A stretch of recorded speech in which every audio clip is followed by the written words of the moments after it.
예수는 나의 주, 죽음에서 다시 살아나신 주. 예수는 나의 주,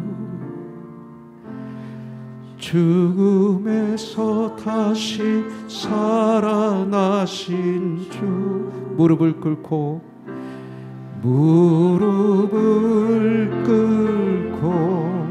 입을 다 모아 예수는 나의 구세주. He is Lord, He is Lord, He is Lord. He is risen from the dead and He is Lord. Every knee shall bow, every knee shall bow, every tongue confess that Jesus Christ is Lord. 아멘. 우리 하나님 말씀 마태복음 13장 1절부터 9절까지 우리 다 같이 일어나서 한 목소리로 우리 같이 봉독하겠습니다. 같이 보는 거죠. 그날 예수께서 집에서 나가사 바닷가에 앉으심에 큰 무리가 그에게로 모여들거늘 예수께서 배에 올라가 앉으시고 온 무리는 해변에 서 있더니 예수께서 비유로 여러 가지를 그들에게 말씀하여 이르시되 씨를 뿌리는 자가 뿌리러 나가서 뿌릴새 더러는 길가에 떨어짐에 새들이 와서 먹어버렸고 더러는 흙이 얕은 돌밭에 떨어짐에 흙이 깊지 아니하므로 곧 싹이 나오나 해가 돋은 후에 타서 뿌리가 없으므로 말랐고 더러는 가시던 불 위에 떨어짐에 가시가 자라서 기운을 막았고 더러는 좋은 땅에 떨어짐에 어떤 것은 100배 어떤 것은 60배 어떤 것은 30배의 결실을 하였느니라. 귀 있는 자는 들으라 하시니라. 아멘. 자리에 앉아주시기 바라겠습니다. 오늘 말씀 제목을 어제 우리 전도사님들하고 이렇게 같이 고민하면서 기도하면서 정했는데 불같은 말씀으로 마태복음 13장 1절부터 9절까지는 안 나오지만 오늘 말씀을 결론 짓는 말씀에 구약의 말씀을 좀 인용해서 이렇게 제목을 정했습니다. 우리 방표정 주사가 오늘 나왔는데 우리 한번 뜨겁게 박수로 격려 한번 해주시기 바라겠습니다. 나오지 말으라고 그랬더니 나와서 예배만 잠깐 드리고 가겠다고 예배 드리고 싶다고 그랬습니다. 기도해 주셔서 고맙고요. 오늘 특별히 생일을 맞은 이미영 집사 또 현정아 집사 우리 알리슨 우리 김수진 집사 오늘 기도해 준 우리 태규 집사의 아내되죠. 그리고 우리 만기 형제 얼마나 수고하는지 몰라요. 녹음실이 좀 춥습니다. 주일 예배 1부, 2부, 3부 또 수예배 또 이렇게 또 때때로 토요일날 새벽 예배 나와서 이렇게 섬겨주는데 그의 딸 우리 도연 오늘 생일입니다. 이 코로나 팬데믹으로 어려움을 겪게 됐을 때 성도의 교통, 성도의 교제 이 생일은 좋은 축복의 교제의 시간이 될 수 있습니다. 그래서 사랑을 전하고 받고 하는 이런 아주 포근한 그런 아름다운 교제를 나누는 시간이 되길 바라겠습니다. 이 세상에서 가장 아름다운 메시지가 뭘까요?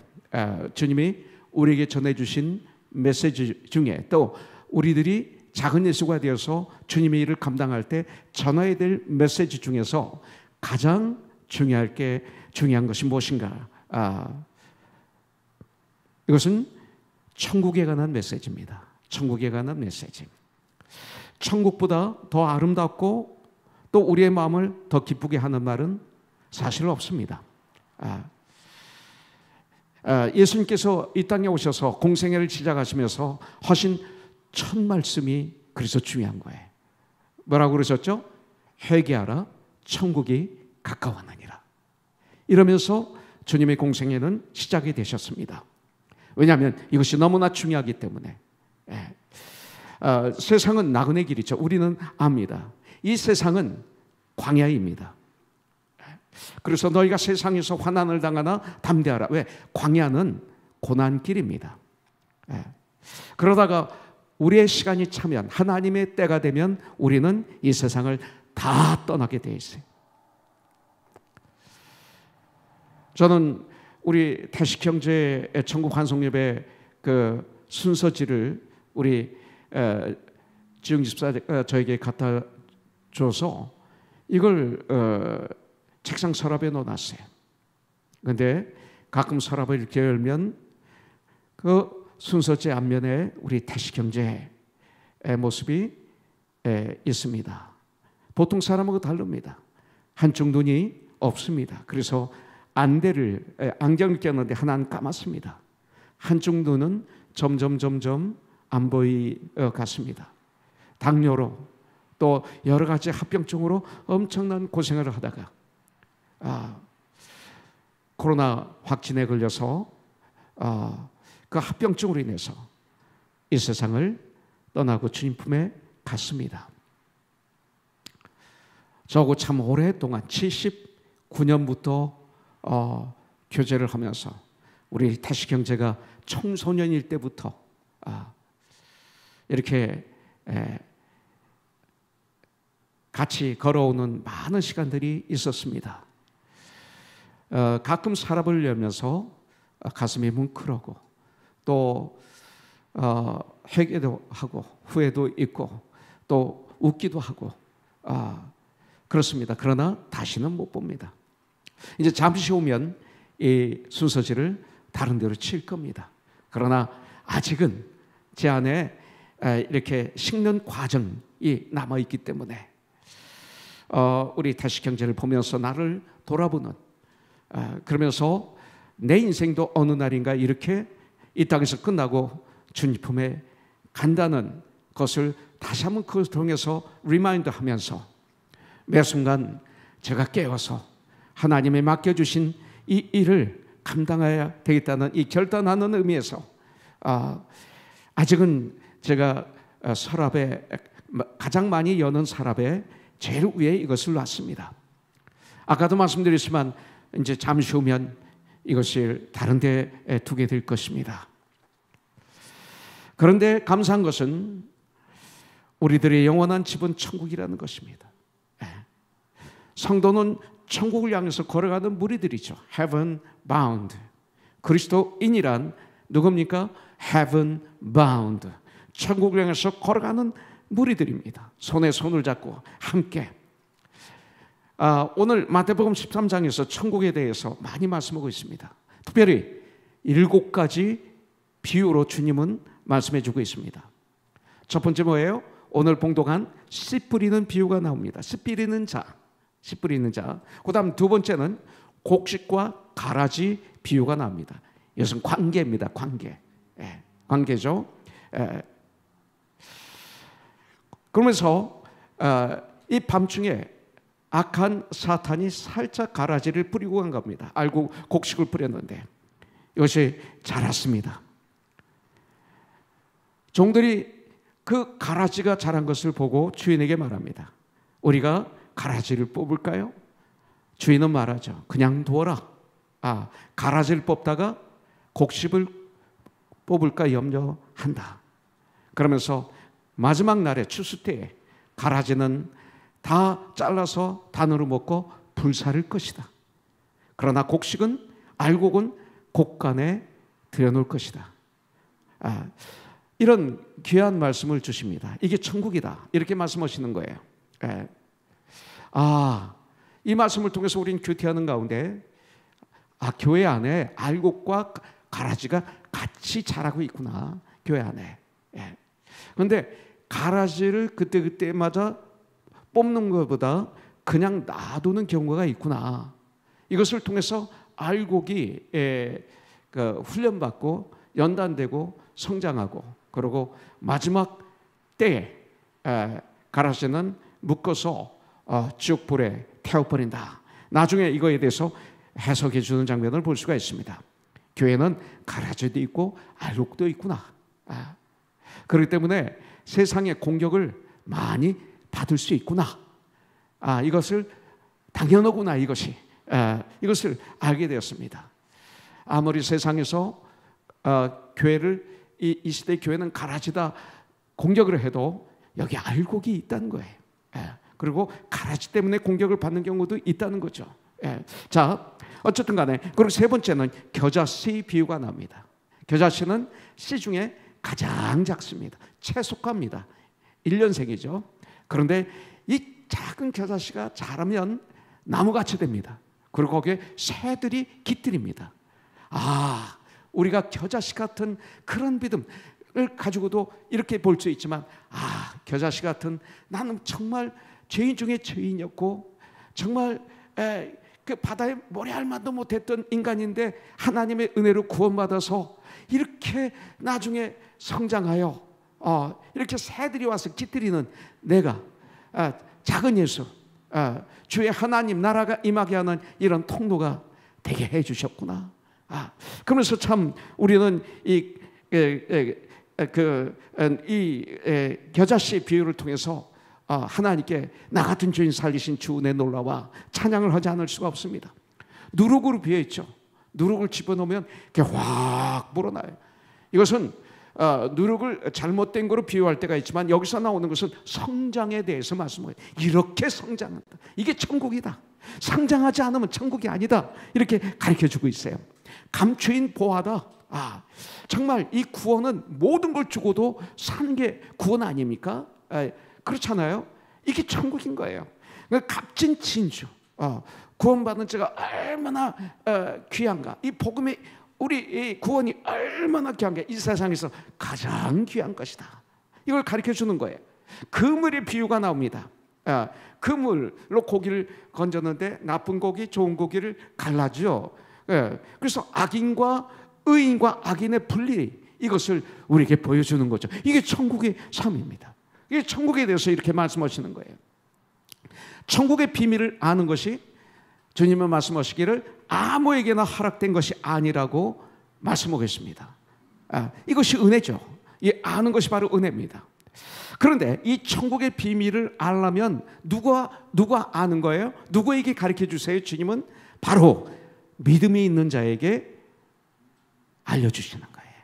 여러분들, 믿음이 있는 사람에게 천국의 비밀에 대한 지식이 주어집니다. 아무나 주어지는 건 아닙니다. 하나님에 대한 목마름이 있는 사람들에게. 여러분들, 주님에 대해서 목마릅니까? 그러면 주시는 거예요. 참 죄에 대해서 애통해 하는 사람들, 회개의 삶을 사는 사람들. 그래서 마태복음 5장에 있는 말씀대로 나를 청결하게 하는 사람들, 마음이 청결한 자는 하나님을 볼 것이요, 하나님을 안다는 거죠. 여러분들, 나를 청결하게 하는 사람들, 주님의 말씀을 즐거워하여 그 말씀을 낮과 밤으로 묵상하는 사람들, 아무나 합니까? 주님을 사랑하고 믿음이 있어야 주님의 말씀을 즐거워하고 그 말씀을 낮과 밤으로 묵상하지 아무나 이렇게 되는 거 아닙니다. 여러분들, 바로 이런 사람들에게 보는 눈과 듣는 귀가 있어서 천국의 진리가 보이고 들리고 말하게 되는 것입니다. 그래서 마태복음 5장 8절에 보면 마음이 청결한 자는 복이 나니 그들이 하나님을 볼 것이라 하였어요. 여러분들, 그러나 세상을 사랑하고 교만한 마음으로 살아가는 사람은 목사라 하더라도 그 누구라 하더라도 이런 사는 사람들은 영적으로 무감각한 사람입니다. 그래서 지난주에도 말씀드렸지만 마음이 영적으로 무감각하기 때문에 입으로 나오는 말이 세상적인 말이 될 수밖에 없는 거죠. 보긴 보아도 못 보고 듣긴 들어도 깨닫지 못하는 거예요. 그래서 고린도전서 2장 14절에 하신 말씀이 진리입니다. 오직 영적으로 하여 분별함이니라. 이렇게 말씀하고 있는 거예요. 그래서 성경을 즐겁게 묵상하며 큐티를 아주 열심히 해야 되는 것입니다. 이것은 전쟁입니다. 11시 24분 5분 기도하는 거 기도해야지 이 정도 가지고는 못합니다. 전쟁을 해야 됩니다. 전쟁은 죽느냐 사느냐 이거죠. 이런 전쟁이 저와 여러분들에게 필요해요. 천국의 비밀을 안다는 것은 여러분들 이 세상에서 가장 큰 축복입니다. 비밀을 알아야 될 사람만 알아야 하는 것이 바로 비밀이죠. 비밀은 아무에게나 얘기하는 거 아니에요. 공개된 게 아닙니다. 비밀을 알도록 허락받은 사람만이 아는 것이 비밀입니다. 여러분들, 그렇기 때문에 에스겔서 12장 2절에 보면 그들은 볼 눈이 있어도 보지 아니하고 들을 귀가 있어도 듣지 아니하나니, 본인들이 보지 않고 듣지 않는 거예요. 예. 그들은 반역하는 족속임이라, 이렇게 말씀하고 있습니다. 이렇게 말씀하신 것처럼 이 바리새인들, 서기관들처럼 영적으로 눈이 멀고 귀가 멀어 듣지 못하고 보지 못하는 자가 되면 이것은 너무나 큰 불행입니다. 주님은 비유로 말씀하십니다. 그러면서 그 이유를 13장 14절 15절에서 알려주시죠. 선지자의 말씀을 가지고 말씀하십니다. 그러면서 선지자의 말을 이루었다 하십니다. 이루셨다, 주님은 말씀하십니다. 근데 그 선지자의 말이 누구예요? 이사야 선지자죠. 이사야의 말을 이루었다. 네. 그래서 이사야서 6장 9절에 보면 여호와께서 이르시되 가서 이 백성에게 이르기를 너희가 듣기는 들어도 깨닫지 못할 것이요 보기는 보아도 알지 못하리라 하여, 이 말씀이에요. 그러나 주님은 말씀합니다. 너희들에게는 알려준다. 제자들에게는 주님이 풀어서 알려주시는 것을 볼 수가 있습니다. 오늘이 바로 그런 시간입니다. 저와 여러분들에게. 여러분들, 오늘은 씨 뿌리는 비유를 통해서 참 그리스도인의 축복을 누리는 저와 여러분들이 되기를 주님의 이름으로 축복합니다. 자, 13장에 7개의 비유가 나오는데 그 중에 첫 번째 씨 뿌리는 비유가 나옵니다. 자, 씨 뿌리는 비유 중에 씨를 뿌리는 분 너무나 중요하죠. 그 다음에 씨 아주 중요합니다. 그런데 여기서 지금 강조하는 것은 뭐예요? 밭입니다. 밭. 예수님께서 집에서 나오셔서 바닷가에 앉으십니다. 그러니까 큰 무리가 모여 있습니다. 예수님을 만나기 위해서. 여기는 그러니까 주님이 배 위에 올라가 앉으십니다.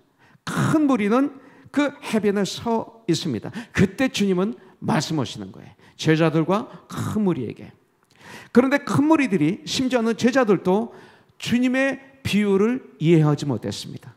저희들도 이해하지 못할 때가 있습니다. 예. 그것이 하나님의 말씀. 심지어 사도 바울도 다 이해를 못했어요. 고린도전서 13장에 보면 지금은 내가 거울을 보듯이 희미하게 보나 주님을 그 정도 안다는 거예요. 이 다음 주님 앞에 섰을 때는 얼굴과 얼굴을 마주대하듯이 확연히 보게 되리라, 알게 되리라. 이렇게 사도 바울도 고백하고 있는 것을 볼 수가 있습니다. 그래서 누가복음 8장 9절, 마가복음 4장 10절에 보면 제자들은 이 비유에 대해서 나중에 주님께 이렇게 물어봅니다. 우리는 모르면 우리가 주님께 물어보면 되는 거예요. 기도로 주님 이게 무슨 뜻이죠? 물어보는 거예요. 내가 주석을 먼저 열어보고 내가 다른 사전을 보기 전에 먼저 무릎을 꿇고 주님 앞에 여쭤보던 훈련 좀 하세요. 주님께 여쭤보지도 않고 주석 보고 하면 이것은 지식만 늘고 머리만 커지고 마음은 깨닫지 못해서 잘못하면 큰일 나는 거예요. 나중에 봐야죠. 나중에 주석도 보고 사전도 보고 모든 걸 다 볼 권리가 있지만 제일 먼저 해야 되는 게 뭐예요? 항상 먼저 주님 앞에 무릎을 꿇어야 돼. 캄캄해야. 저도 캄캄할 때가 많아요. 하나님 말씀을 묵상할 때 하나도 안 보일 때가 있어요, 마음으로. 그럴 때 먼저 무릎을 꿇어야죠. 기다리는 훈련을 해야죠. 앞뒤 문맥을 보면서 주님의 말씀을 깨닫게 하려고 계속 기도하면서 읽고 또 읽고 또 읽고 또 읽는 이런 훈련이 먼저 필요하죠. 이것이 주님과 나만의 대화 아닙니까? 근데 주님과 나만의 대화에 갑자기 주님이 하신 말씀을 내가 못 알아듣는다고 해서 잠깐 주님 가만히 계세요. 다른 주석을 보면 잠깐 주님 가만히 계세요. 이렇게 말했네. 주님 이렇게 얘기하는 거예요. 이거 하지 마세요. 기도는 대화거든요. 질문하세요. 제자들처럼. 그러면 주님은 가르쳐 주십니다. 천국의 비밀을 아는 것이 너에게는 허락되었으나 저들에게는, 그 바리새인들에게는, 서기관들에게는 허락되지 않았다. 바로 모든 바리새인이 아니라 저런 바리새인들, 저런 서기관들에게는 허락하지 않았다, 이렇게 말씀하십니다. 그러면서 제자들에게는 이 천국의 비밀을 아는 것이 허락되었다라고 알려주시죠. 그러면서 가르쳐 주시는 거예요. 그것이 바로 17절부터 17절까지 말씀입니다. 이 씨 뿌리는 비유를 해석해 주시죠. 주님은 18절부터 23절 말씀으로 이 비유를 제자들에게만 풀어 설명해 주십니다. 이것을 말씀을 받는 사람들의 네 가지 마음의 상태를 오늘 말씀을 통해서 우리에게 설명하고 계시죠. 그렇다면 나는 이 네 가지 중 어디에 있는가? 한번 냉철하게 나를 보셔야 돼요. 나는 어떤 마음의 밭이 되어야 할 것인가? 이 시간 거룩한 고민을 하십시오. 주님은 기뻐하십니다. 누가복음 8장 11절에 보면 이 비유는 이러하니라. 씨는 하나님의 말씀이요 그랬어요. 씨는 하나님의 말씀이요. 씨가 밭에 뿌려졌습니다. 하나님의 말씀이 밭에 뿌려졌습니다. 이렇게 성경에서 답을 찾으면 아주 좋아요. 씨를 뿌린 밭에 따라서 싹이 날 수도 있고 안 날 수도 있습니다. 잘 자랄 수도 있고 안 자랄 수도 있습니다. 열매를 맺을 수도 있고 열매를 맺지 않을 수도 있습니다. 열매를 많이 맺을 수도 있고 열매를 적게 맺을 수도 있습니다. 그렇기 때문에 밭이 얼마나 중요한가를 오늘 말씀해 주고 있는 거예요. 여러분들, 이 밭은 우리의 마음입니다. 우리의 마음. 바로 이 시간에도 천국의 시인 말씀이 우리들의 마음밭에 지금 뿌려지고 있는 것입니다. 이 시간 이 자리의 말씀이 저와 여러분들에게, 저와 여러분들입니다. 말씀을 전하는 저가 빠지는 게 아니에요. 제가 더 말씀을 전하면서도 더 조심스럽게 제가 말씀을 받아야 되는 것입니다. 이렇게 이 시간 선포되고 있는 것입니다. 뿌려지고 있습니다. 그런데 어떤 씨는 여러분들 길가와 같은 마음에 뿌려진다고 그랬어요. 어떤 씨는 돌밭과 같은 마음에 뿌려지고 있다고 그랬어요. 어떤 씨는 가시던 불과 같은 마음밭에 뿌려지기도 한다고 그랬어요. 어떤 씨는 좋은 땅과 같은 마음밭에 뿌려져서 100배, 60배, 30배의 결실을 맺는 사람도 있다고 말하고 있습니다. 이 네 가지의 밭 중 나의 밭은 어디일까요? 냉철하게 괜찮아요. 어떤 밭이든 괜찮아요. 정확하게 발견하는 게 축복입니다. 자, 첫 번째 길가에 떨어진 씨앗입니다. 4절에 보면 뿌리새 덜어놓은 길가에 떨어짐에 새들이 와서 먹어버렸고, 이렇게 말씀하고 있습니다. 길가 같은 내 마음. 길가는 처음부터 길이었을까요? 아니죠. 길가는 처음에는 부드러운 흙으로 된 땅이었을 것입니다. 근데 길가가 뭐예요? 사람들이 거기 다니면서 길이 된 거예요. 마차가 다닙니다. 말과 소가 다닙니다. 지금으로 말하면 수많은 차들이 다니는 길, 이걸 얘기하는 거예요. 그래서 돌처럼 단단해진 길이 된 것입니다. 그곳에 씨가 뿌려진 것입니다. 내 마음이 그런 마음이 된 것입니다. 여러분들, 인간의 마음도 어렸을 땐 참 부드러웠을 거예요. 그죠? 세월이 지나면서 세상 것들을 듣고 보고 배우는 가운데 여러 가지 경험이 쌓이면서 또 죄를 지며 가끔 선한 일도 하며 나 나름대로의 각자의 그 인생관이 형성이 되는 거죠. 그렇게 길가의 밭처럼 많은 분들이 마음이 굳어집니다. 나이가 들면 들수록 굳어집니다. 생각이 굳어집니다. 행동이 굳어집니다. 단단한 마음이 됩니다. 세상적인. 그래서 다른 것들을 받아들이기 힘듭니다. 얼마나 고집들이 세지는지 모릅니다. 내 의견이 옳습니다. 내 방법이 옳습니다. 내 경험이 최고입니다. 내가 최고입니다. 아주 길이 굳어집니다. 자기 경험을 통해서 받을 것과 받지 않을 것을 택하다 보니까 마음이 굳어집니다. 깨어있지 않으면 여러분들 나이가 들면 들수록 길가와 같은 마음이 되고 마는 것입니다. 마음이 굳어집니다. 아주 단단해집니다. 그러면 말씀이 들어올 수가 없습니다. 그렇기 때문에 어렸을 때부터 교회에서만이 아니라 우리들의 가정에서 날마다 우리 자녀들을 말씀으로, 믿음으로 우리 자녀들을 양육하는 것이 중요한 거예요. 어렸을 때부터. 마음밭을 가꿔주는 것이 중요한 것입니다. 제가 40대 초반에 많은 곳에 과거에 가수였기 때문에 간증하러 다니고, 그러다 나중에는 부흥회를 인도하러 다니고 할 때 저는 이상하게 여러 가지를 이렇게 아주 자꾸 보이는 게 많았어요. 이렇게 왜 보일까? 보인다는 것은 눈으로 보는 게 아니에요. 이상하게 많았어요. 이건 주님의 뜻이 아닌데, 이것은 이렇게 하면 안 되는데 우리가. 그래서 그것을 모든 목사님이 아니지만 제가 잘 아는 선배 목사님하고 상의하면, 이 목사도 나이 들으면 그렇게 목회하게 돼 있어. 봐, 그렇게 될 거야. 이 말이 제 마음에 못이 박혔어요. 내가 나이 들면 나도 저렇게 하게 되나? 근데 그 말이 저에게 유익이 됐어요. 계속 그 말이 나를 때렸어요. 아니야. 이건 아니야. 저를 전쟁하게 만들었어요. 유익이 됐죠. 19절에 보니까 아무나 천국 말씀을 듣고 깨닫지 못할 때는 악한 자가 와서 그 마음에 뿌려진 것을 빼앗나니 이는 곧 길가에 뿌려진 자예요. 그랬어요.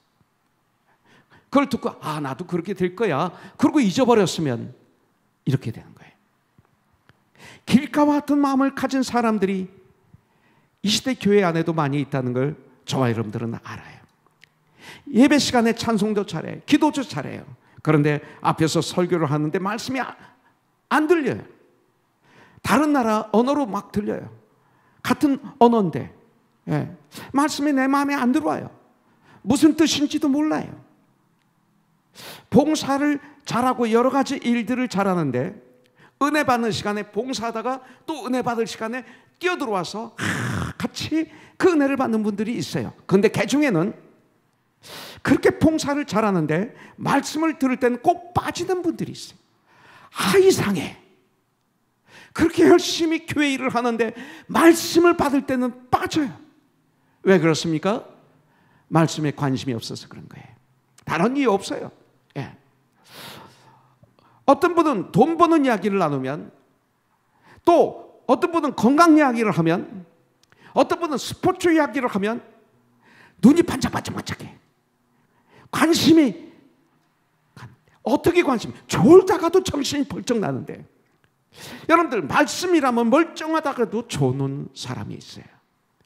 말씀에 대한 무관심 때문에 그래요. 세상적인 지위나 지식이나 물질적인 부여함으로 교만해지면 말씀이 들어올 수가 없어요. 교만하면 말씀을 들어도 주님의 말씀으로 듣는 게 아니라, 받는 게 아니라 자신의 위주로 들어요. 여러분들, 말씀이 안 들어가면 그 순간부터 어떻게 됩니까? 그 영혼에 문제들이 생기기 시작합니다. 교회의 모든 것은 말씀과 기도를 통하여 이루어지기 때문에 그렇습니다. 여러분들, 하나님이 천지 만물을 창조하실 때 말씀으로 창조하셨어요. 지난주에도 우리 공부했죠? 창세기 1장 3절에 보면 하나님이 이르시되 빛이 있으라 하시니 빛이 있었고 말씀으로 천지를 창조하셨어요. 또 구원을 얻는 믿음도 말씀을 통해서 믿음이 생기게 돼 있어요. 로마서 10장 17절에 보면 그러므로 믿음은 들으면서 나며 들음은 예수 그리스도의 말씀으로 말미암느니라 그랬어요. 여러분들, 또 신앙이 성장하는 것도 말씀을 통해서 성장하게 돼 있어요. 디모데후서 3장 16절부터 17절에 보면 또 어려서부터 성경을 알아나니 성경은 능히 너로 하여금 예수 그리스도 예수 안에 있는 믿음으로 말미암아 구원에 이르는 지혜가 있게 하느니라. 모든 성경은 하나님의 감동으로 된 것으로 교훈과 책망과 바르게 함과 의로 교육하기에 유익하니 이는 하나님의 사람으로 또 온전하게 하며 모든 선한 일을 행할 능력을 갖추게 하려 함이라. 하나님의 말씀에 대한 거룩한 욕심을 가질 수 있기를 주님의 이름으로 축복합니다. 그러면 되는 거예요. 말씀에 목마르고 말씀에 줄이고 이런 축복이 있기를 원합니다. 여러분들, 마음이 가난한 자는 천국이 그들의 것이라고 그랬어요. 마음이 가난, 하나님의로 목마른 자인 거예요. 하나님의 은혜로 목마른 자들, 하나님의 말씀으로 목마른 자들이 되십시오. 사랑의 하나님이 길가 같은 교만하고 단단한 마음을 사랑의 징계로, 여러분들 고난의 쟁기로 갈아엎으시기 전에 나 스스로 오늘 이 시간 결단하고 회개함으로 갈아엎어 이 시간 옥토와 같은 마음을 갖는 축복의 시간이 되시기를 주님의 이름으로 축복합니다. 여러분들 호세아서 10장 12절에 보니까 너희가 자기를 위하여 공의를 심고 인애를 거두라, 사랑을 거두라. 너희 묵은 땅을 기경하라. 너희 묵은 땅을 기경하라. 너희 길 같은 단단한 땅을, 그 마음을 갈아라, 이 소리예요. 지금이 곧 여호와를 찾을 때니 마침내 여호와께서 오사 공의를 비처럼 너희에게 내리시리라. 여러분들 우리의 마음이 아무리 길가같이 단단하더라도 하나님의 말씀과 그리고 회개의 쟁기로 내 마음을 갈게 되면 옥토와 같은 마음으로 변하게 해주신다. 오늘 바로 이 시간, 오늘 받은 이 말씀을 그대로 내 마음에 아멘으로 받아들이시고, 아멘이 그래서 중요한 거예요. 마음으로, 그리고 감사하고 마음에 품어서 결국 이 말씀을 내 마음에 받음으로 말미암아 여러분들 싹이 나고 자라서 아름다운 꽃이 피고 그리고 아름다운 천국의 열매가 맺히는 옥토와 같은 마음이 될 수 있습니다. 이렇게 될 수 있도록 여러분들 오늘 기도만 해서 되는 게 아닙니다. 말씀과 기도와 회개로 날마다 내 마음을 아름답게 갈아엎는, 그래서 옥토로 만드는 저와 여러분들이 되길 주님의 이름으로 축복합니다. 자, 두 번째, 돌밭에 떨어진 씨앗입니다. 돌밭에 떨어진 씨앗. 5절부터 6절에 보면 더러는 흙이 얕은 돌밭에 떨어짐에 흙이 깊지 아니하므로 곧 싹이 나오나 해가 떠든 후에 타서, 이게 다 버려요. 너무 뜨거워서. 뿌리가 없으므로 말랐고 그랬어요. 자, 여기서 말하는 돌밭은 뭐예요? 돌들이 많은 밭이 아니에요. 자갈이 많은 밭을 말하는 것이 아닙니다. 아주 큰 바위 위에 약간 흙이 덮여있는 그 밭을 얘기하는 거죠. 여러분들 이스라엘의 땅은 대부분 암석으로 되어 있다고 그래요. 그래서 어떤 곳은 흙을 조금 파보면 밑에는 그냥 바위예요. 이것을 얘기하는 겁니다.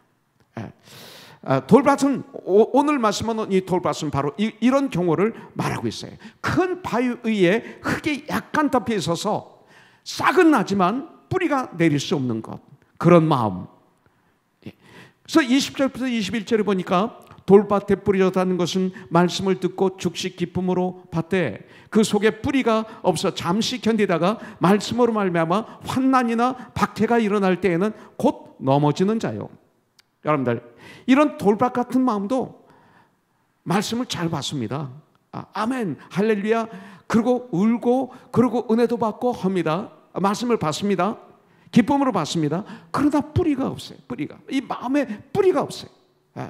믿음의 뿌리가 없어요. 그래서 환난이 오고 핍박이 오고 어려움이 오고 이런 코로나 19 같은 것이 오면 내 믿음이 파괴되는 거예요. 그리고 나 맘대로 그 믿음을 다듬죠. 나 맘대로 해석해. 유튜브에서 떠도는 수많은 그 말들, 아무리 훌륭한 목사가 말하더라도 여러분들 아멘으로 받고 집에 가서 그 말씀이 하나님 말씀에 맞는가, 베레아 교인처럼 그렇게 해야죠. 이게 옥토에 뿌려진 씨 아닙니까? 그냥 이런 것들을 받고 자기 마음대로 믿음을 아렌지합니다. 하나님을 아렌지합니다. 그러고 믿는 척하죠. 큰일 납니다. 뿌리가 없어서 환난이나 핍박이 오면 곧 말라져서 넘어집니다. 솔직히 말씀대로 산다는 것, 믿음이 없으면 힘듭니다. 고통입니다. 믿음이 있으면 힘들지만 행복합니다. 전쟁이 쉬워요. 그런데 그 전쟁이 의로운 전쟁이고 내가 사랑하는 하나님의 전쟁이기 때문에 그 전쟁이 힘들지만 보람이 있고 행복한 겁니다. 여러분들, 우리가 교회에 와서 말씀을 기쁨으로 받지만 말씀이 뿌리를 내리지 못하면 환난과 박해와 이 핍박과 이 고난과 이 어려움을 이겨낼 수가 없습니다. 예수 믿는 것 좁은 길로 가는 거죠. 좁은 문으로 들어가는 거죠. 그렇습니다. 예수 믿고 예수님의 믿음의 삶을 사는 것은 처음에는 좁습니다. 좁은 문, 좁은 길, 힘든 길을 가는 것입니다. 그러나 그 길을 들어가서 가보십시오. 가면 갈수록 그 길은 넓어지고 쉬워집니다. 이게 진리입니다. 그러나 하나님 말씀대로 살면 때로는 환난, 핍박 이런 것들이 다가옵니다. 이게 좁은 문이고 좁은 길이죠. 여러분들 언제나 영광과 축복으로 끝나는 것이 그러나 하나님을 따라가는 사람들의 열매, 결국입니다. 마지막은 영광입니다. 마지막은 축복입니다. 마지막은 대로입니다. 사탄을 따라가면, 여러분들 세상을 따라가면 처음에는 넓습니다. 넓고 쉽고 그런 길입니다. 그러나 가면 갈수록 좁아지는 거 아시죠? 좁아집니다. 결국은 어떻게 됩니까? 막다른 골목에 다다르게 됩니다. 나중에는 잡아먹힙니다. 여러분들 말씀을 기쁨으로 받고 말씀대로 살다가 환난과 핍박이 오면 천국을 포기하는 사람들, 돌박과 같은 마음입니다. 사탄에게 진 것입니다. 내 힘으로 뿌리를 내릴 수 없지만 우리는 하나님의 능력으로 예수의 이름으로 뿌리를 내릴 수가 있습니다. 에레미야서 23장 29절입니다. 오늘 제목입니다. 잘 들으십시오. 에레미야서 23장 29절에 보면 여호와의 말씀이니라, 여호와의 말씀이니라. 우리 팀 은미 집사님 요거 나중에 적어놔 주세요. 내 말이 불같지 아니하냐? 내 말이 불같지 아니하냐? 이거로 끝나면 아무 소용이 없어요. 그 다음에 보니까 바위를 쳐서, 이 말씀이 불같아가지고 바위를 쳐서 부스러뜨리는 방망이와 같지 아니하냐? 바위도 부서뜨려요. 하나님 말씀은 모든 걸 태울 수 있는 불이에요. 하나님 말씀은 바위를 쳐서 완전히 가루로 만드는 방망이 같아요. 예. 여러분들 하나님의 말씀 반석이라도 깨뜨릴 수 있는 방망이. 내 마음이 아무리 반석과 같이 단단한 돌 같은 마음일지라도 이 말씀의 방망이가 내려치고 나를 때리면 우리 심령이, 단단했던 심령이 녹아집니다. 그래서 그 신앙의 뿌리를 내리지 못하던 내 마음이 신앙의 뿌리가 깊이 내려가도록 도와주시는 것이죠. 여러분들 그러므로 어떤 환난과 핍박이 와도 넘어지지 않고 기도와 말씀의 뿌리를 깊게 내리게 하여 승리하는 성도들이 되길 주님의 이름으로 축복합니다. 그렇기 때문에 에베소서 6장에서 하는 말씀 무시로 기도하라. 또 데살로니가서 5장에 주신 말씀대로 쉬지 말고 기도하라. 그렇게 무시로 기도하며 또 하나님 말씀을 시편 1편 말씀 그대로 즐거워하여 그 말씀을 낮과 밤으로 묵상하는 삶, 큐티를 하는데 생명을 거는 큐티.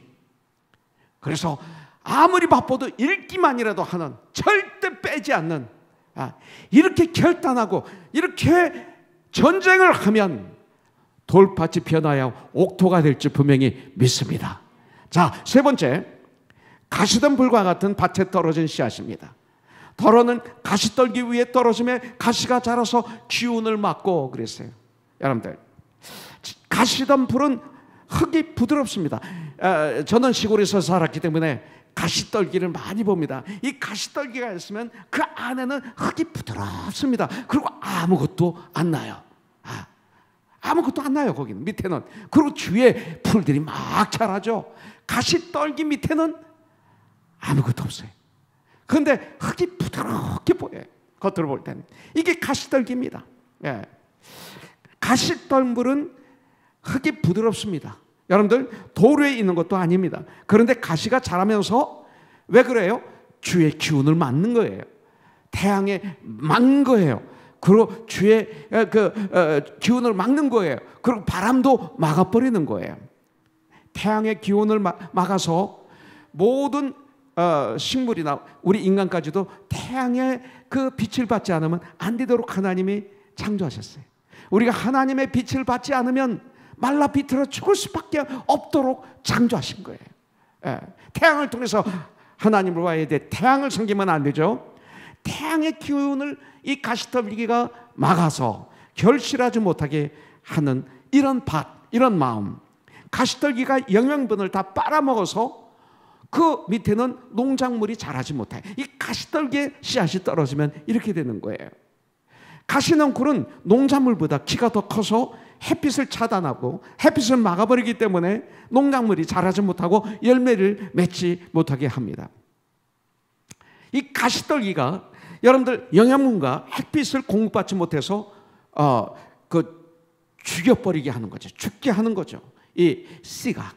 그래서 22절에 보니까 가시떨기에 뿌려졌다는 것은 말씀을 들으나 세상의 염려와 재물의 유혹에 말씀이 막혀. 세상의 염려, 재물의 유혹 두 가지 나옵니다. 결실하지 못하는 자요 그랬습니다.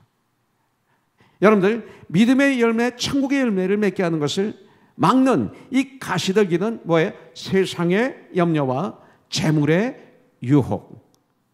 여러분들 이라고 말씀하겠습니다. 가시던 불 같은 마음을 가진 사람의 모든 관심과 목표는 천국이 아니라는 거죠. 세상이라는 거죠. 왜 세상을 염려해요? 내 마음의 중심에 세상이 들어와 있기 때문에 그래.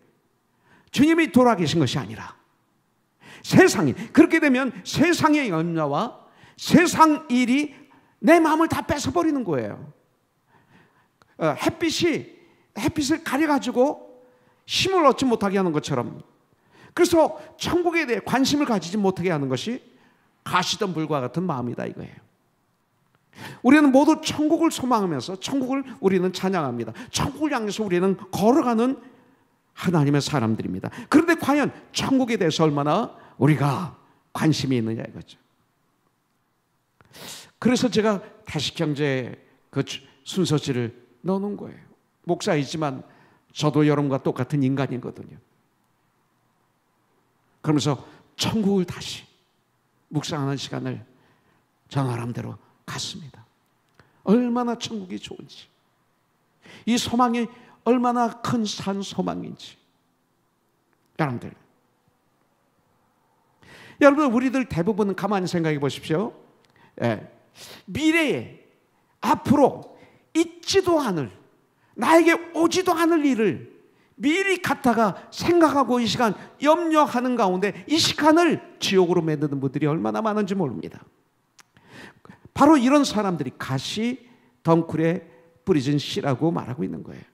그래서 염려는 천국의 열매를 맺을 수 없게 만듭니다. 이 시간 예배를 드리면서도 코로나에 대한 걱정, 바이러스가 나에게 퍼지지 않을까 걱정. 여러분들 다른 교회 이렇게 모여서 이렇게 하고 예배 드리지 않아요. 오늘도 제가 샌안토니오 교회에 들어가서 예배를 같이 드렸는데 완전히 막혀 있어. 거기 꽉 찼어요. 마스크도 안 했어. 왜 그런지 모르지만 그러고 예배 드리니까 이게 기적이지. 저분들 참 희한해요. 제가 참 좋아하는 목사님인데 그 교회 음악 목사가 제 친구였거든요. 장그로스 목사라고. 이분 다 은퇴하고 새로운 분들이 하고 있지만, 그래서 보는데 이걸 보면서 우리 지금 잘하고 있다. 이런 비교는 좀 해도 돼요. 잘하고 있다. 그런데 이렇게 잘하는데도 들어와서 예배드리는 가운데 코로나 걱정이 있고 바이러스 걱정만 있고 더 떨어져야지, 더 해야지. 아니 예배드리지 왜 그런 생각하고 있어요? 너무 그렇게 너무 왜 이렇게 두려워해요? 얼마나 바보예요 그게. 이미 앉았는데 안 그래요? 뜨겁게 예배드려야지. 왜 그렇게 두려워해요? 여기는 그런 분 없지만 아멘? 예. 그렇지 말라는 거예요. 돈 걱정, 자녀 걱정, 건강 걱정, 내일에 대한 염려, 관계에 대한 아픔을 생각하면서 안에서 분노, 상처, 이런 것들이 예배드리는 가운데 순간순간 푹푹푹푹 나에게 나오지는 않습니까? 이 쓸데없는 걱정 때문에 천국의 열매를 맺지 못하는 경우가 얼마나 많습니까? 베드로전서 5장 7절에 보면 너희 염려를 다 주께 맡겨라. 내가 최선을 다하고 난 다음에 하는 얘기예요. 게으른 사람이 주님께 맡기기만 하면 그건 죄입니다. 악한 사람이 회개하지 않고 주님께 맡기기만 하면 죄입니다. 모든 걸 최선을 다해서 하고 난 다음에 너희 염려를 다 주께 맡기라. 그 다음에 이는 그가 너희를 돌보심이라. 할렐루야. 이걸 믿으세요. 하나님께서 우리를 돌봐주실 것이기 때문에 너희는 염려하지 말라고 하십니다. 네가 최선을 다했느냐? 염려하지 말라. 최선을 다하지 않느냐? 그럼 당연히 염려해라. 이렇게 될 수 있겠죠. 네. 자, 마태복음 6장 25절부터 27절에 보니까 그러므로 내가 너희에게 이르노니 목숨을 위하여 무엇을 먹을까 무엇을 마실까 몸을 위하여 무엇을 입을까 염려하지 말라. 목숨이 음식보다 중하지 아니하며 몸이 의복보다 중요하지 아니하냐. 공중의 새를 보라. 심지도 않고 거두지도 않고 창고에 모아들이지도 아니하되 너희 하늘 아버지께서 기르시나니 너희는 이것들보다 귀하지 아니하냐. 너희 중에 누가 염려함으로 그 키를 한 자라도 더할 수 있겠느냐. 여러분들, 그러면서 33절에 너는 먼저 그 나라와 그 의의를 구하라. 그래야만 이 모든 것을 너에게 더하시리라. 34절 그러므로 내일 일을 위하여 염려하지 말라. 내일 일은 내일 염려할 것이요 한날의 괴로움은 그날로 족하니라. 오늘 일에 충성하라. 염려한 시간에 오늘 일에 충성하라. 할렐루야.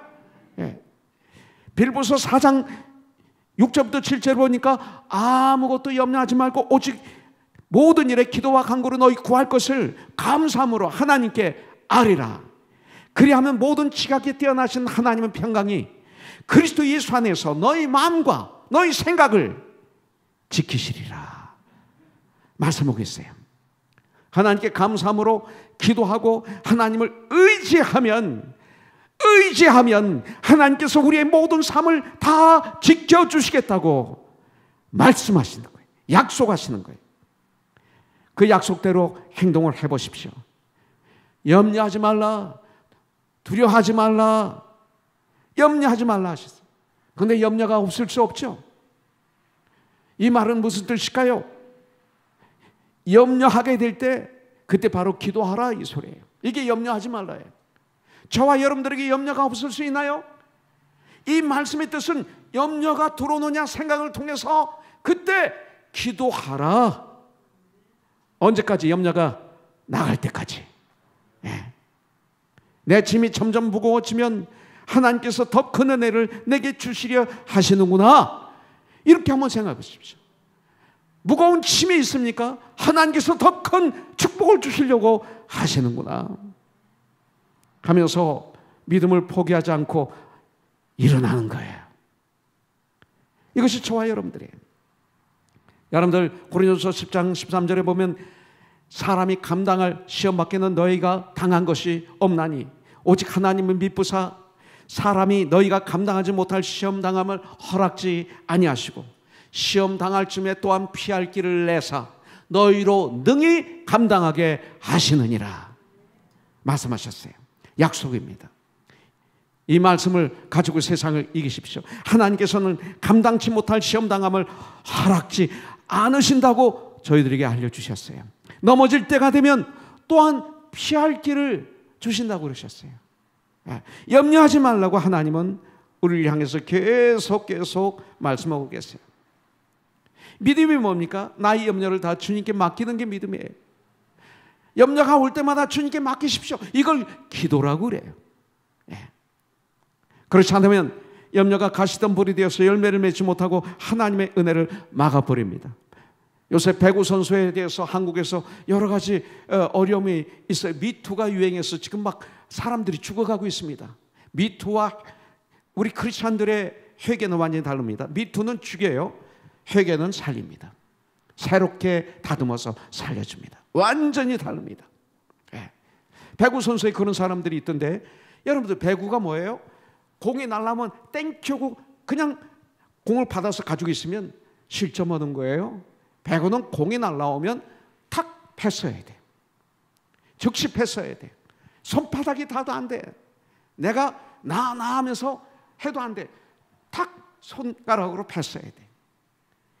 여러분들 염려가 올 때 다 주께 맡기라. 주님께 패스하는 거예요. 이것이 기도예요. 다음에 재물의 유혹이라고 했습니다. 돈에 대한 유혹이죠. 좀 더 많이 가지고 싶은 이 탐심에 대한 유혹. 여러분들 물론 우리 크리스찬들에게 이 재물이 아주 필요합니다. 나는 우리 크리스찬들 중에 위대한 사업가들이 많이 나오기를 기도하고 있습니다. 우리 크리스찬 가운데도 그래야 되지만 우리 코너손에 위대한 사업가가 많이 나오기 위해서 기도하고 있어요. 우리 크리스찬들은 하나님께서 주시는 이 지혜를 가지고 더 성실하게 노력해서 많은 돈을 벌어서 하나님의 영광을 위해서 선한 일에 하나님의 나라가 나를 통해서 주에 임하도록 아주 귀하게 사용해야 돼요.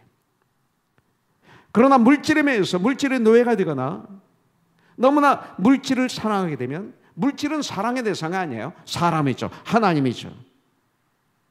물질은 필요의 대상입니다. 안 된다고 성경 계속해서 말씀하고 있어요.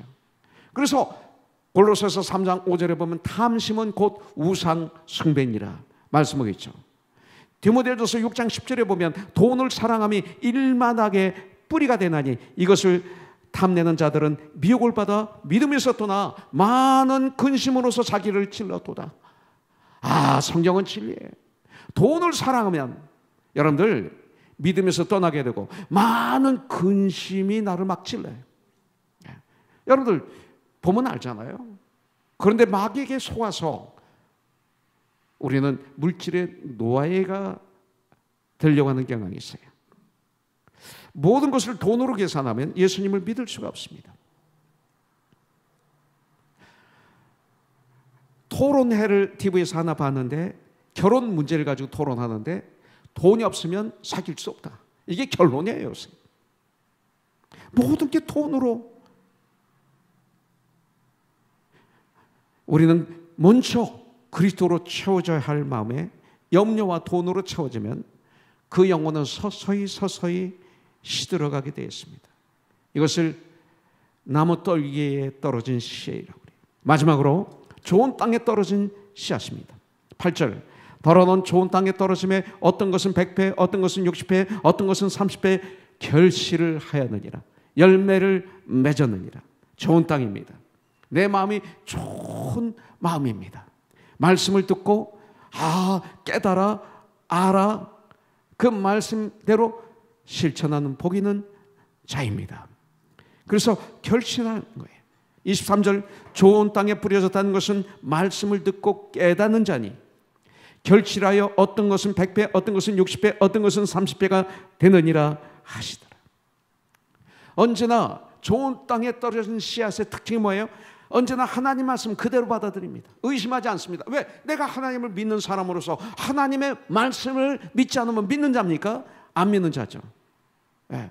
그러니까 그대로 받아들이는 거예요. 말씀을. 이게 믿는 자의 특징이에요. 심플하다고 그러죠. 한마디로 말하면 어린아이와 같은 믿음이에요. 이것은 주님은 어린아이를 품에 안으시고 뭐라고 말씀하셨어요? 축복해 주시면서 천국은 이런 자의 것이다 그랬어요. 말씀을 그렇게 받아들이라는 거죠. 왜 그래요? 이것은 어린아이도 예수 믿지 않으면 죄인이죠. 악이 있죠. 여기서 얘기하는 어린아이 특징이 뭐예요? 어린아이는 부모 없이 살 수 없는 거예요. 이걸 얘기하는 거예요. 전적으로 부모를 의지하는 마음을 가진 것이 어린아이 마음이에요. 그렇죠? 이걸 지금 강조하고 있는 거예요.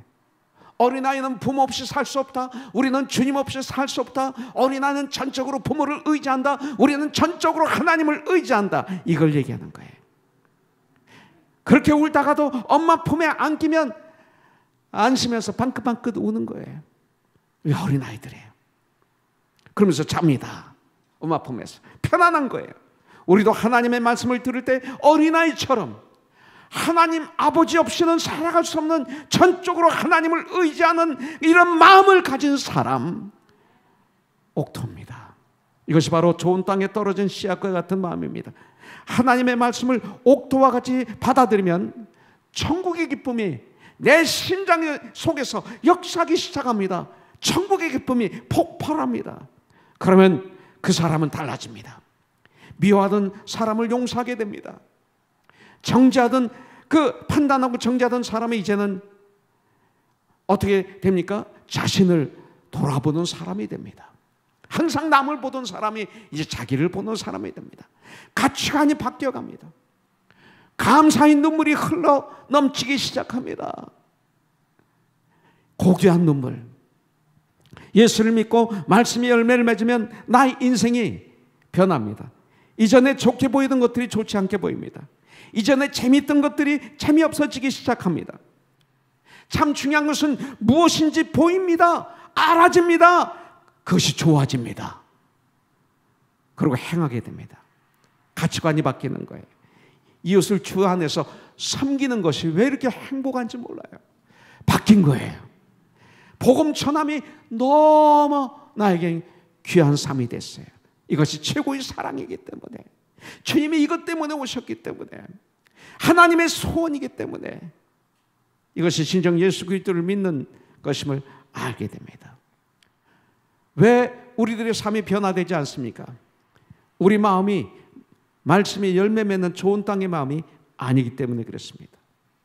내 마음이 길가와 같고 돌밭과 같고 가시덤불 같기 때문에 세상에 먹고 사는 문제의 노예가 되어서 염려가 가득 차게 됩니다. 그래서 육신의 정욕, 안목의 정욕, 이생의 자랑에 대한 욕심으로 나의 믿음이 자라지 않는 것입니다. 에레미야서 23장 29절 여호와의 말씀이니라 내 말이 불같이 아니하냐, 바위를 쳐서 부스러뜨리는 방망이 같지 아니하냐. 하나님의 말씀은 내 마음에 있는 염려와 물질에 대한 탐심의 가시덤불을 다 태워버리는 불이 됩니다. 그런 것들을 그런 바위를 쳐서 부스러뜨리는 방망이가 됩니다. 성령의 불, 오순절 마가다락방에 성령이 임하셨던 것처럼. 그래서 우리는 이렇게 기도해야 돼요. 하나님, 내 마음이 세상의 염려와 물질에 대한 욕심을 하나님의 말씀의 불로 태워 주시옵소서. 내가 환난과 핍박에 다가올 때 넘어지지 않게 저를 붙잡아 주시옵소서. 그러면 주님이 도와주셔서 내 마음의 옥토가 될 수가 있습니다. 모든 성도들은 염려와 탐심의 가시덤불을 다 펴버리고, 그리고 좋은 땅과 같은 마음이 되어 떨어지는 말씀마다 내 마음에 깊이 심겨져서 아름답고 풍성한 인생, 천국을 살아야 돼요. 이 시간도 천국의 삶을 살아야 돼요. 여러분들 모세의 갈대 상자 있죠? 역청으로 칠했어요. 다 죽여라. 마귀죠. 너희들 다 죽어야 돼. 없어져야 돼. 그런데 그 부모가 모세를 갈대 상자를 만들어서 나일강에 띄웠습니다.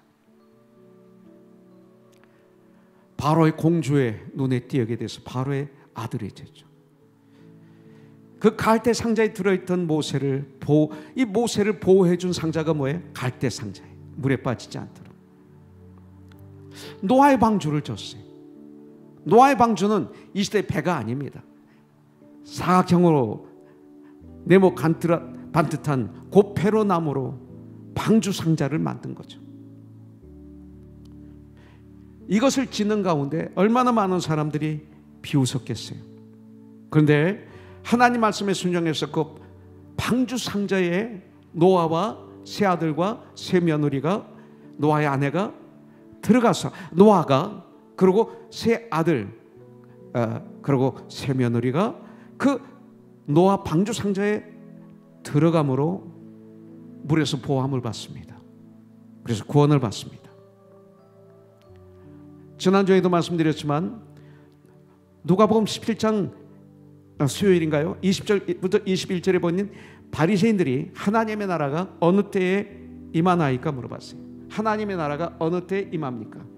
묻거늘 예수께서 대답하여 이르시되 하나님의 나라는 볼 수 있게 임하는 것이 아니다. 눈에 보이는 게 하나님 나라가 아니다. 보이는 건 다 변질된다. 또 여기 있다 저기 있다 너 할 수 없나니 하나님의 나라는 너의 안에 있느니라. 이렇게 말씀하고 있습니다. 진정한 천국은 예수 안에 갈대 상자에 들어가야 돼요. 여러분들 방주 상자에 들어가면 보함을 받습니다. 물에. 예수 방주 안에 거하는 거예요. 예수 방주 안에 들어가면 됩니다. 이 말은 뭡니까? 예수가 내 마음 중심의 친정 주인이, 왕이 대신 상태가 하나님 나라가 임하는 것이다. 우리에게 가르쳐주고 있어요. 그러면서 천국은 시작이 되는 거예요. 그때 영원한 천국이 이루어지는 거죠. 앞으로 들어가는 거죠. 지금 현재 하나님 나라의 삶을 살지 않으면 미래의 영원한 천국은 없는 거예요. 지금 이것을 현재 구원이라고 그래요. 예수님이 내 안에 주인이 되신 삶을 사는 것, 이것이 바로 시편 119편 11절에 보면 내가 주께 범죄치 아니하려 주의 말씀을 내 마음에 두었나이다, 모셨나이다. 예수 방주 안에 들어가야 되는 거예요. 천국은 내 안 마음 중심에 있어요. 믿음으로 순종하며 방주를 짓고 그 안에 들어감으로 구원을 받아요. 이제 내 안에 예수님이 주인이시면 하나님 나라예요. 천국의 삶을 사는 거예요. 이런 복된 삶을 우리가 어떻게 살 수 있을까? 가라지가 아닌 알곡으로 좋은 땅으로 하나님의 말씀은 불입니다. 어떤 가시던 풀도 태울 수 있는 능력이 있습니다. 어떤 바위도 그것을 깨뜨려서 가루로 만들 수, 옥토화 만들 수 있는 능력이 말씀에 있습니다. 이제 우리의 마음 밭이 옥토와 같아서 말씀이 열매를 맺어 내 마음이 변화되고, 그래서 진정한 천국을 누리는, 그리고 천국 하나님의 나라가 나를 통해서 주위에 흐르게 하는 이런 멋있는 삶, 이것이 바로 30배, 60배, 100배 열매를 맺는 놀라운 역사가 우리를 통해서 이 고난의 시기에 있어야 될 줄 믿습니다. 말씀이 떨어질 때마다 그 말씀을 마음에 잘 모셔 내 마음에 심겨져 싹이 트고 자라고 꽃이 피고, 그래서 귀한 성령의 열매를 맺어 진정 하나님의 나라의 사람들이 되어 의와 희락과 화평을, 천국은 먹고 마시는 곳이 아니라 의와 희락과 화평이니라. 눈에 보이는 것이 아닙니다. 누리는 진정한 천국의 생활을 하는, 그래서 하나님의 나에게 향하신 참된 목적을 깨달아 알아 이루어가는 열매를 맺는 이 소리예요. 30배, 60배, 100배 열매, 하나님이 우리에게 향하신 뜻을 깨달아 알아 그 뜻을 행할 때 열매를 맺는 거예요. 그래서 말씀을 듣고 묵상하고 깨달아 알아 그렇게 삶으로 열매 맺는 삶을 사는 우리 코너스톤, 저와 여러분들이 되기를 주님의 이름으로 축복합니다. 예수로 나의 구주 삼고 성령과 피로서 거듭나니 이 세상에서 내 영혼이 하늘의 영광 누리도다. 이것이 나의 간증이요, 이것이 나의 찬송일세.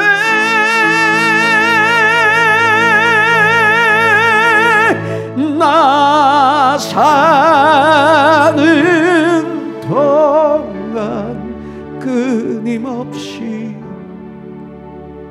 구주를 찬송하리로다.